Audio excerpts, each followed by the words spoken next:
Hello everyone, welcome back to Manga Goblin.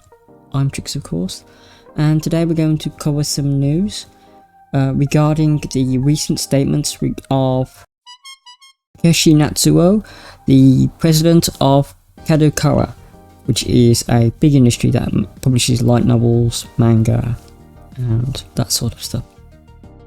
Alright, so as you might have heard it from a few other channels, this is a thing that happened. Now, on the 21st of July, Natsuo was responding to a question regarding Guave magazines. Guave is kind of like soft-core modelling that often appears on the front of various magazines, especially manga and anime type magazines. They often have a Guave model and photo shoot within them. And the question that was asked was, what would happen if Guave disappeared from magazines? And he said, although it shouldn't be forced to disappear, Japan is overflowing with manga that's far more stimulating than Guave. With that in mind, he goes on to say, a lot of manga won't pass review for Google or Apple apps or distribution on their platforms. With that in mind, I do somewhat have the feeling that we have to re-establish the standards of what is okay to release and what isn't for the internet era. In the publishing industry that I'm in, everyone is in the pro-freedom camp, but I do get the strong feeling that we have to redraw the line somehow. Now, he said that on the 21st of July, and on the 28th of July, he had to issue a public apology. He participated in the program, which was featured on Abema Prime. Basically, he was forced to make this apology. Now, as someone who is president of a company that holds the largest light novel library in the world, potentially, I feel that bowing down to certain censorships that will hinder fan reception, especially in Japan, and in the West somewhat, will be to the detriment of the thing. Now, Kadokowa is on the Japanese stock exchange, so it's possible that he thought by doing this it might boost the company internationally. However, it doesn't seem to have done that at all. Now, a lot of people reacted to this, especially the light novelist Mito Chichen. If censorship were to happen,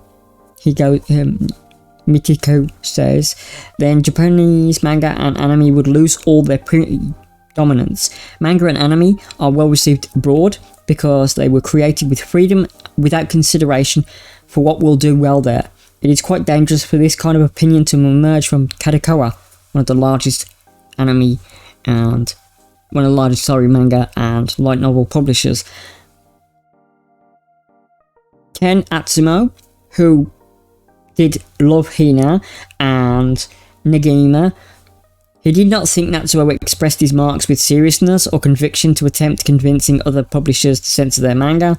A person with this level of influence has the power to self-impose censorship at Kadokowa. He also pointed out if this was to happen, he feels that it would appeal to foreign, basically share investors. He said that possibly national ones, internal ones, probably would be quite spooked by that and upset. He also pointed out that unlike other publishers such as Koshanda or Shogakukan, it is listed, and those who aren't listed on the Japanese stock exchange. Now, Natsuo did take a 20% cut for 3 months between August and October, and he published an apology on Twitter for any crude words or profanities uttered in the program. Dwango, which is the magazine, managing director Shigeta Kurita, assured all his followers on Twitter that Nico Nico would not censor anything. Now, censorship is a thing that's come up a few times, especially when it regards to anime, especially Funimation and Crunchyroll. Those two things are censoring programs. Whether you like it or not, whether you agree with it or not, is a different matter. They are censoring media that is dubbed and